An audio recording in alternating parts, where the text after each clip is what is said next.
고소한 우유 한 잔을 기다려요. Whatever. Mga anak ko, I got a new bag! Nay, bumili ka na naman? Ilang araw na tayong walang makain. Tapos inunan mo pa yan? Nay, nagugutom na ako.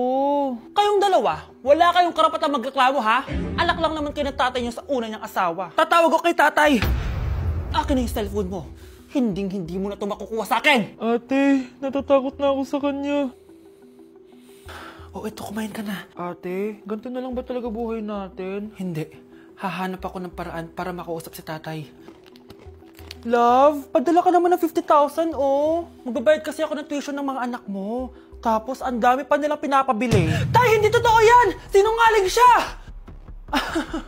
Wala na siya. Akala mo talaga makakasumbong ka? Talagang sinusubukan mo ko ha? Walang iya ka talaga, tita! Ayan, diyan kayo nababagay. Ikukulong ko kayo dito. Wala akong pake kung anong mangyari sa inyo. Tay, tulungan mo kami. Ate, mamamatay na ba tayo dito? Tiwala lang, Kyle. Kakayanin natin to. Kyle?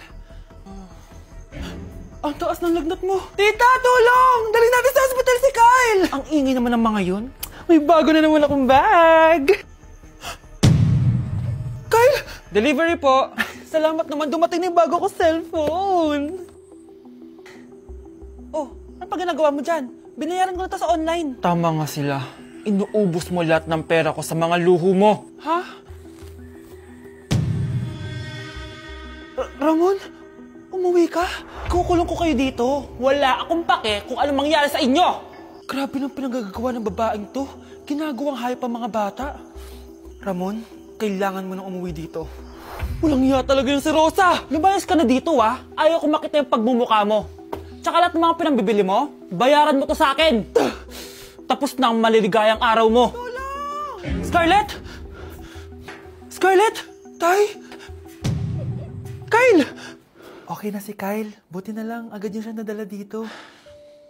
Sorry mga anak. Kung alam ko lang, uuwi ako agad. Tay, ang importante, nandito ka na. Yay! Nandito na si tatay! Makakain na ulit tayo ng masarap, ate! Huwag kayong mag-alala, anak. Hindi na kayo malalapitan ng babaeng yon. Pangako.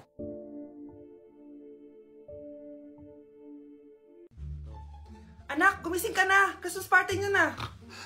Christmas party na namin, Nay! Sana maganda yung regalong matatanggap ko mamaya. Kumain ka na dyan, anak, ha?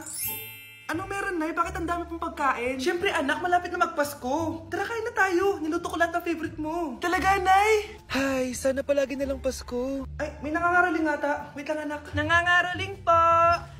Ang seselage awetan na witang handol sa nga ng Pasko magmalaba joy joy. Merry Christmas po! Galing mo naman! No, ito, 10 pesos. Ayan na! 10 pesos? Ang ganda ng boses ko tapos 10 pesos lang bibigay mo sa akin? Alis na nga ako, kuripot mo. Wow, demanding pa. A few moments later. Okay, class, mag-exchange gift na tayo. Wow, ang bango na ito. Thank you. OMG, bagong bag. Alam mo talaga yung gusto ko, ha? Thank you. Nasaan yung ka-exchange gift ko? Wala yung ka-exchange gift mo, be. Absent siya. Bawi ka na lang next year. Minsan na nga lang mag-Christmas. Absent pa siya. Okay lang yan, be. Huwag ka na umiyak. Paano na yung gift ko? Oo, anak. Ba't malungkot ka? Wala ako natanggap na regalo, Nay. Absent yung ka-exchange gift ko. O, eto. Para sa'yo, anak. Merry Christmas! Para sa akin to, Nay. Thank you! Kala ko wala na ako regalo ngayong Pasko. Siyempre naman, anak. Makakalimutan ba kita? Wow, ang sweet niyo naman, Mare. May fruit salad ba kayo? Pingi ako. Nay! Mag-face-to-face class na daw kami bukas! Ay! Buti naman! Nabawasan yung mga tabad dito sa bahay. Kaso, Nay! Buntis ako! Malapit na akong mga anak! Ha?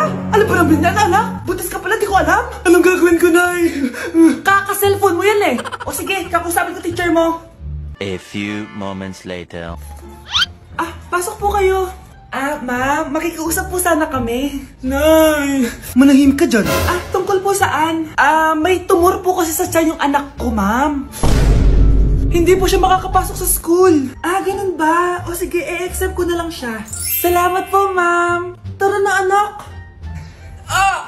Ang sakit ng tiyan ko. Anong nangyayari? Wala po to, ma'am. ma'am! Nay, manganganak na ata ako! Ha? Ba't ngayon pa? Umiri ka! Ano ba naman yan? Sige, ire! Ayun na, malapit na! Akala ko ba tumor? Ayun na, ayun na! Grabe na talaga yung mga bataan ngayon! Nagsisibuntisan na! Okay po, ma'am. Hoy, ikaw! Tumawag teacher mo sa akin! Bagsak ka na naman? Nay, kasi... Ayoko na marinig! Simula ngayon, bawal ka lang gumala at mag-cellphone! Hindi pwede to. Anong gagawin ko? Aray! Sakit ng pagkaramdam ko! Magpahinga ka na, anak. Bipilit kita ng Chicken Joy. Sige po, Nay. Effective yung plano ko, ah. A few moments later. Anak! Ayan, bilis, bilis! Oh, nagsiselfone ka na? Okay ka na, no? Maglinis ka na doon sa baba. Ang sakit. Ang sakit talaga ng pagkaramdam ko. Aba, teka. Huwag mo ako niloloko, ha? Magbihis ka na. Pupunta tayo sa doktor. Nay. Tara na. Hello, Doc. Ipapacheck up ko po tong anak ko. Sige, pasok kayo. Ano po nangyari sa kanya? Kasi, Doc, palaging may masakit sa kanya. Totoo ba to, Doc? O kunwari niya lang para di siya mautusan? Tignan natin. May malalang sakit yung anak mo! Ha? Mamamatay na siya? Di ka magiging OA, mama. Meron akong gamot dito, ma'am. Last stock na lang to. Ipainom mo na. Effective yan, ha? Iinumin ko na, Nay, ha? Ayan, Nay. Okay na pakiramdam ko. Ayan, huliin niyo na yan.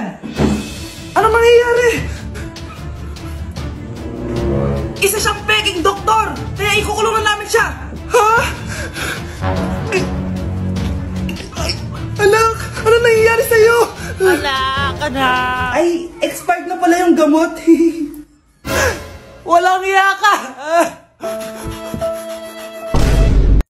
Grabe na talaga panahon ngayon. Bakit po, Nay? Tingnan mo itong nakita ko. Bata, puro cellphone, namatay. Fake news lang yan, Nay. Basta, huwag ka man lang mag-cellphone. Akin na yan. Sige po, Nay. A few moments later. Anak, grabe talaga. Bata, patay dahil sa food poisoning. Anak, huwag ka muna kumain. Akin na yan. Sige po, Nay. Gutom na ako. Soft drinks na lang ako. Yung dati nating kapitbahay, anak. Namatay dahil sa soft drinks. Huwag kang iinom yan. Sige po, Nay. Magtutubig na lang ako. Anak! Anak! Tignan mo to. Bata, uminom na nakakalasang tubig. Namatay! Huwag kang iinom yan. Sige po, Nay. Matutulog na lang ako. Anak! Bakit po, Nay? Anak, ang dami na babangungot ngayon. Huwag kang matutulog, ha? A few moments later. Nay, nanghihina na po ako. Yan na nga ba yung sinasabi ko eh. Tingnan mo ito nakita ko. Bata, nakalanghap ng nakakamatay na amoy. Patay! Anak, huwag ka munang huminga. Anak, huwag ka munang tumingin. Anak, huwag ka munang lumabas. Anak, huwag ka munang mabuhay. Mag-break na tayo. Anak, i-ready mo na lahat ng gamit natin, ha? Sige, Nay. Bring me kulay red na brief! Meron ako! May nanalo na! Brief na kasama ko yan, Be, di na ako, love. Okay lang yan, Be. Shop ka pa, oh. Love mo ba ako? Oo, Be. Love ka namin. Bakit di mo ako love?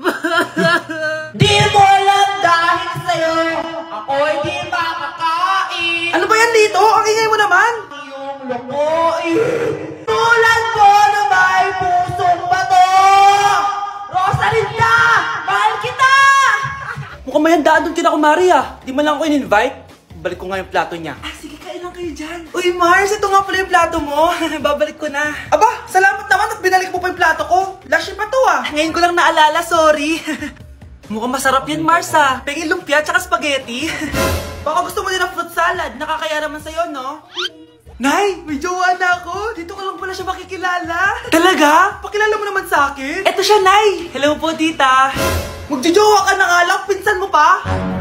Hindi pala tayo pwede. Magpinsan pala tayo. Ang bago nating top 1 ay si Samantha. Ang galing mo, Samantha. Naku, basic lang yan. Paano nangyari yun? Pasado kayong lahat, pero may isang bagsak. Si Scarlett, halatang favorite mo si Samantha. Pares lang kami ng average. Paano ako bumagsak? Di ba sinasagot mo ako? Eh, di bagsak ka ngayon? Umanda ka sa akin. A few moments later. Class, mag-behave kayo. Nandito yung principal natin. Magandang umaga, class. Kamusta yung bago nating teacher? Gusto ko pong i-report yung teacher na yan dahil may favoritism po yan. Favoritism? Sinungaling ka, Scarlett! Mabait sa amin si ma'am. Opo, ma'am. Mabait po ako sa kanila. Pantay-pantay lang po yung tingin ko sa kanila. Huwag mo na pagtakpan nanay mo, Samantha. Hala, OMG, magnanay sila. Ma'am principal, pagpasensyahan niyo na siya. Baka di niya alam yung sinasabi niya. Meron ako ebidensya dito nagpapatunay na binigyan ng sagot ni ma'am si Samantha. At tinawag ng nanay si ma'am.